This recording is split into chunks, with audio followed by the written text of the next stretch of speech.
Today our topic is classification of crystalline solids.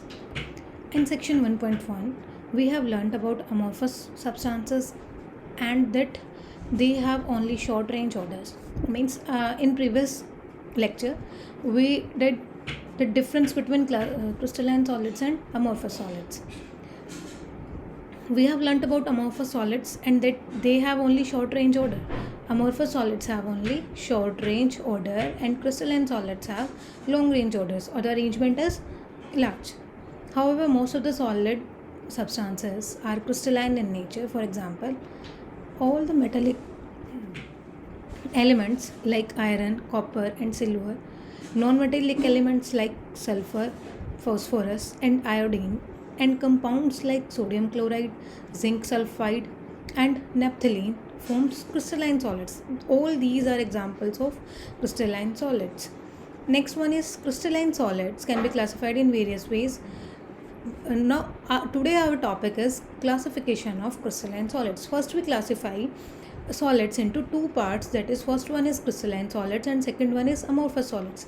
Then the classification of crystalline solids means now crystalline solids are divided into four parts.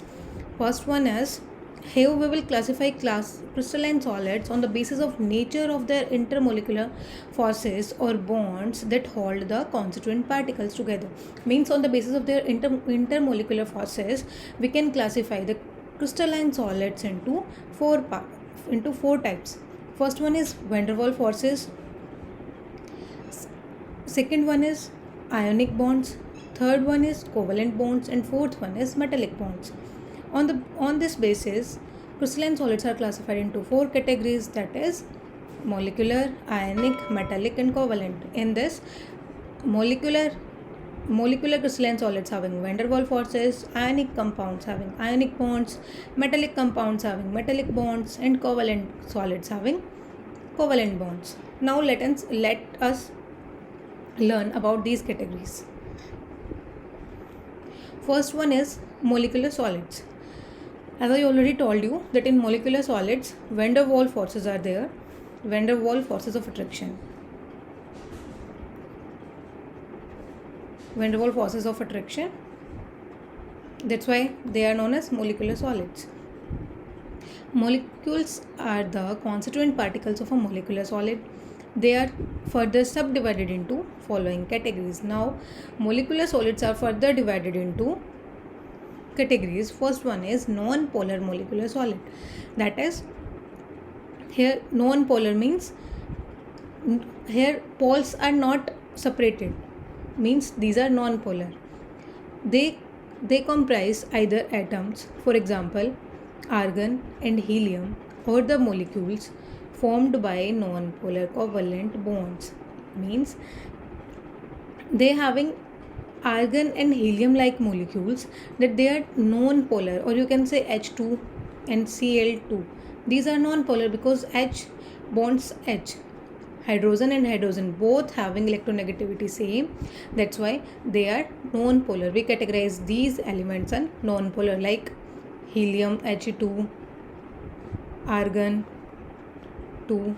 All these are examples of non-polar molecules, and they shows this type of molecular solids. They form these type of molecular solids. For example, H2, Cl2, I2.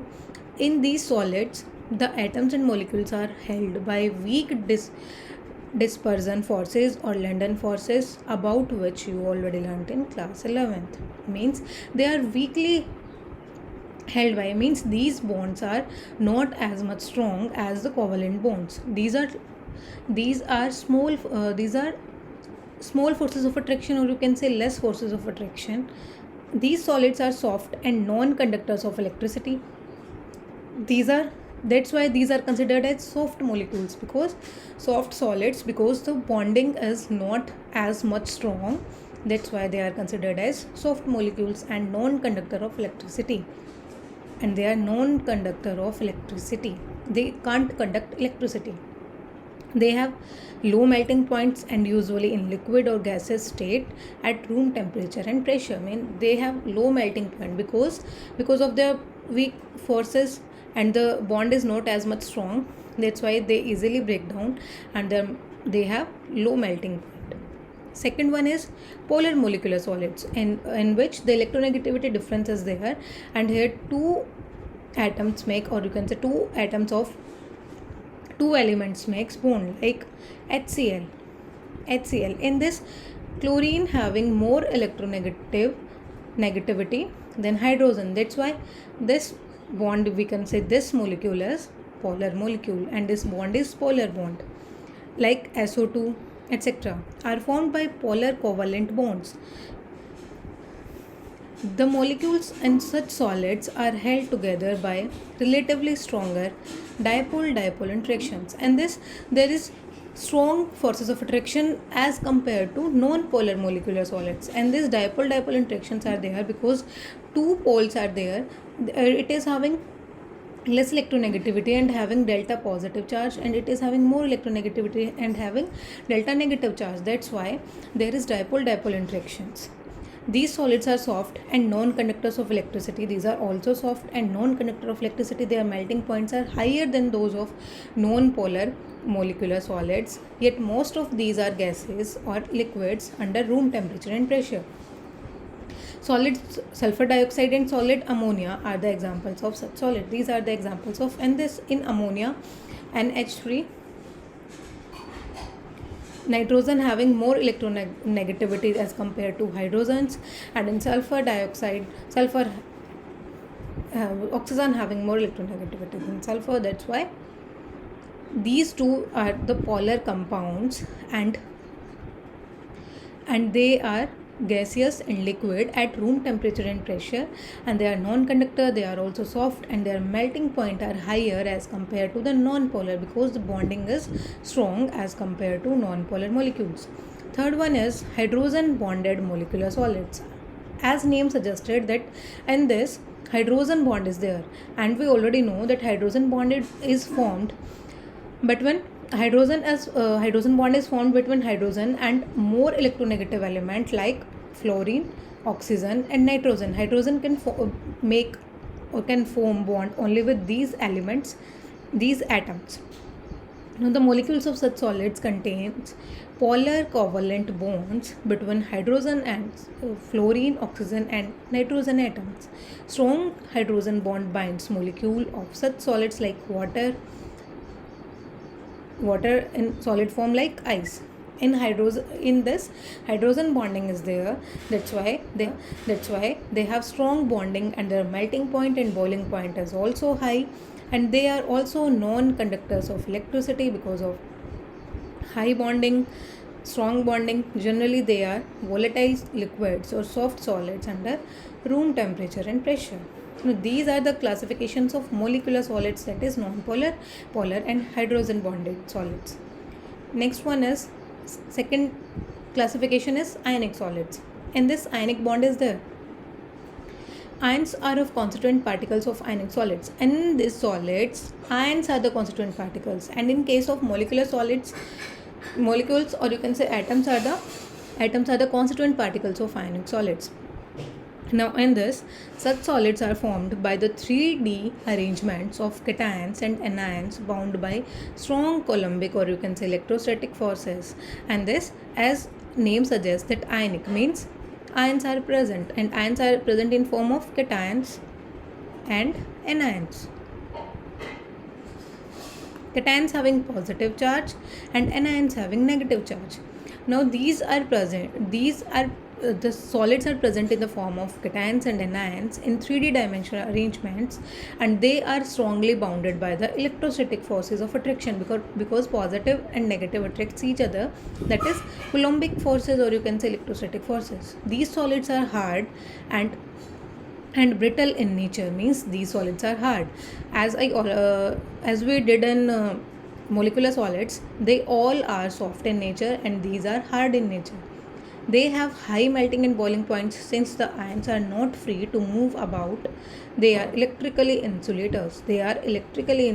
In solid state, because they have high melting and high boiling point, because that electrostatic force of attractions are high, and that's why they having high melting and high boiling point.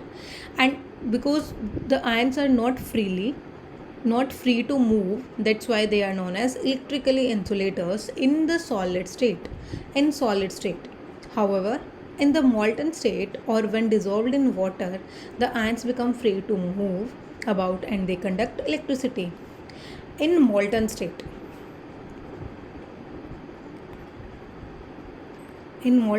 or you can say in solution, they conduct electricity because in molten state and in solution the ions become separate, like Na positive and Cl negative. The ions become separate in aqueous solution or in molten state. That's why the ions are free to move, and hence they move freely and they conduct electricity. And in solid state, the ions are not free to move, that's why they are known as electrically insulators in solid state. But in molten state and in solution, or when dissolved in water, that means solution, we make a solution, or you can say in aqueous form, the ions are free to move and they conduct electricity. Now next one is metallic solids. What about metallic solids? And these metals are present, and you can say metallic bond is there. Metals are orderly collection of a positive ions. As we already know that metals are electropositive in nature, surrounded by and held together by a sea of free electrons, means having positive charge, and it is surrounded by free electrons are there. These electrons are mobile and are evenly spread out throughout the crystal. These electrons are mobile because electrons are mobile in nature and they are free to move, and these are evenly spread out through the crystal. Each metal atom contributes one or more electrons towards this sea of mobile electrons. Means each metal atom contributes one or more electrons. Each metal contribute one electron, or you can say two electrons, towards the sea of mobile electrons.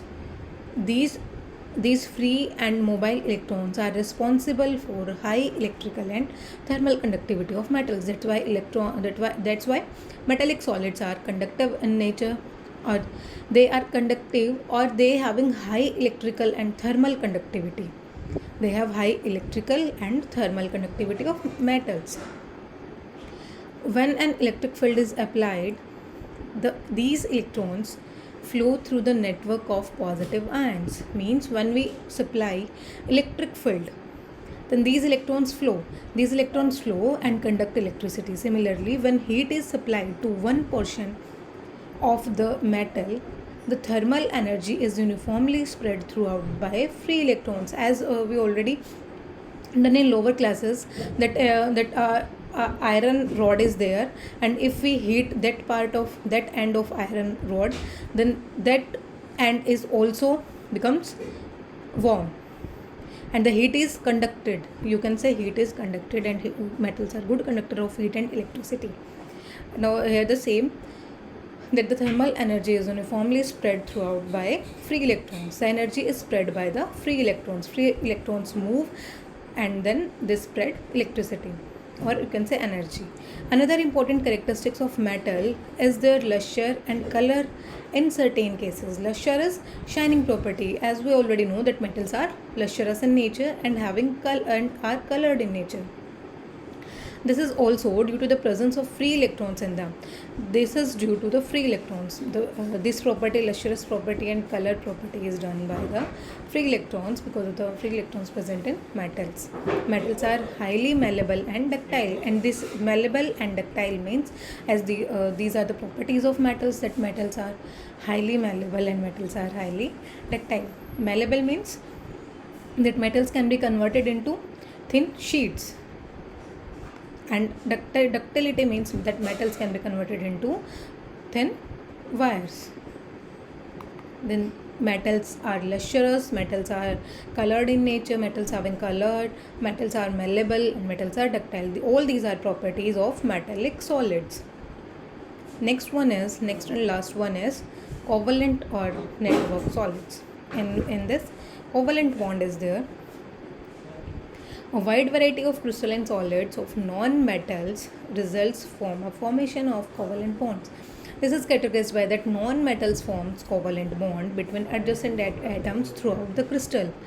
They are also called as Gantt molecules. A new term is there, that is Gantt molecules. These covalent solids are also known as Gantt molecules. Covalent bonds are strong and directional in nature, therefore atoms are held very strongly at their positions. Means the covalent bonds are very strong and they are directional in nature, and therefore the atoms are held very strongly in their position, and the bond is strongest.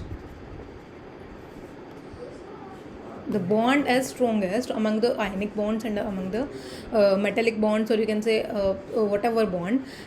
This covalent bond is strong, and the atoms are held together by strongly at their positions. Means their positions are fixed. Such solids are very hard and brittle. These solids are also hard and brittle.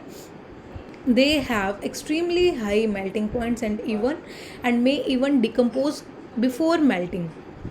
Means they have high melting points and they even decompose before melting. They can decompose. They are insulators and do not conduct electricity. They are known as insulators and they do not conduct electricity because the bonds are very strong, and as the bonds are very strong, the electrons are not free to move.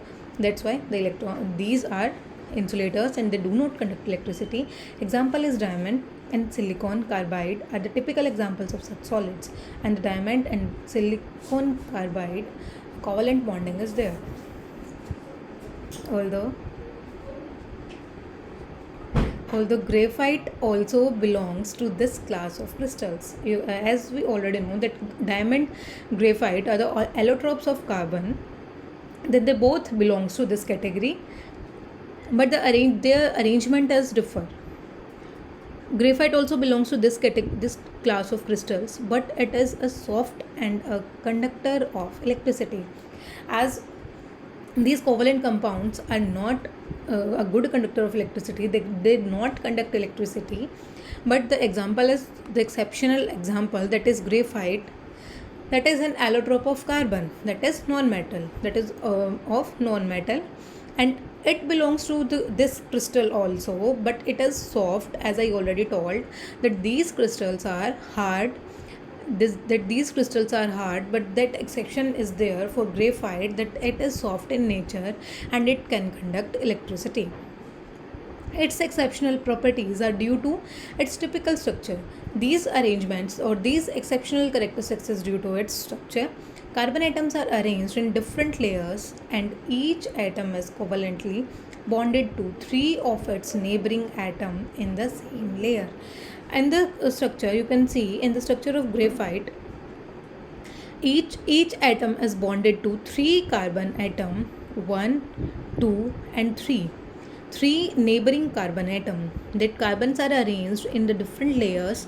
The layers are there, that this is first layer, this is second layer, and this one is third layer, and so on. These are arranged in layers, and each atom is covalently bonded to 3 of its neighboring atom in the same layer, and the fourth valence electron of each atom is present between different layers and is free to move about.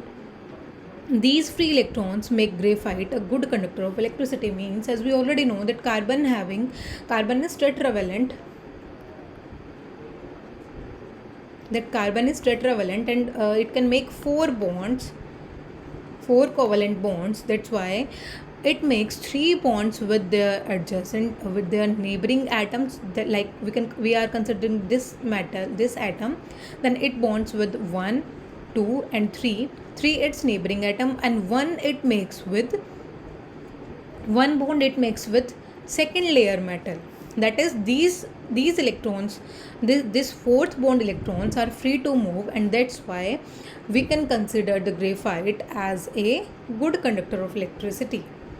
Different layers can slide one over the other. This makes graphite a soft, solid and a good solid lubricant. The explanation of the exception is here, that the carbon is arranged that the graphite is arranged in the form of layers, and carbon makes bond with three with its adjacent atoms, and then fourth one is with the second layer of atom, and the fourth bond is the reason for conductivity, that these electrons are free to move, and that's why they are known as good conductor of electricity, and the layers are present that makes it soft. Next is the different properties of the four types of solid are listed in the tables. As we okay,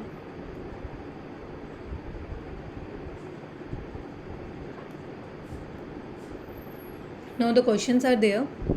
First one is classify the following solids in the different categories based on the nature of their intermolecular forces operating in them.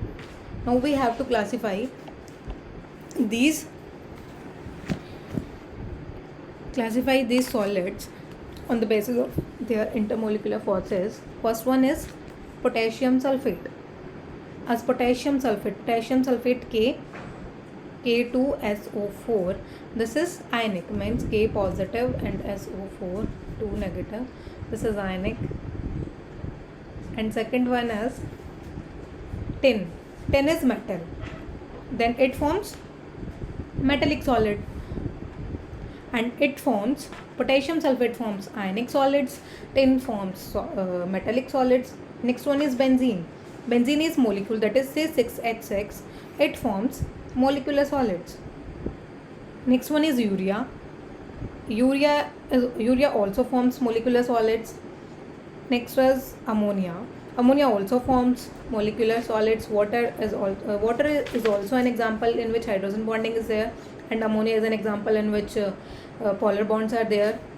Polar molecular solids, and water is an example of hydrogen bonded solids. Next one is zinc sulfide. Zinc sulfide is ionic solid. And next is graphite. Graphite, as we already did, that graphite is an example of covalent solids. Next one is rubidium. Rubidium is again metal, but it forms metallic solids. Argon forms molecular solid, non-polar molecular solids. Then next one is silicon carbide. Silicon carbide is also covalent solid. Next one is solid A is very hard electrical insulator and solid as well as in molten state, and melts at extremely high temperature. Which type of solid it is? It is a covalent solid. Okay, it is a covalent solid because it has hard electrical insulator. It is hard electrical insulator in solid as well as in molten state, because the electrons are not free to move and to conduct electricity. That's why it is considered as covalent solids. Next one is ionic solids conduct electricity in molten state but not in solid state. Explain. The answer is same, that ionic solids conduct electricity in molten state because in molten state the ions are free to move, and that's why they conduct electricity. But in solid state, the strong bonding, the electrostatic bonding is there, and the electrons are not free to move. That's why the ionic solids conduct electricity in molten state. Next one is what type of solids are electrical conductors? Malleable and ductile. What type of solids are electrical conductors? Malleable and ductile. All these are properties of metallic solids. Now, these are metallic solids.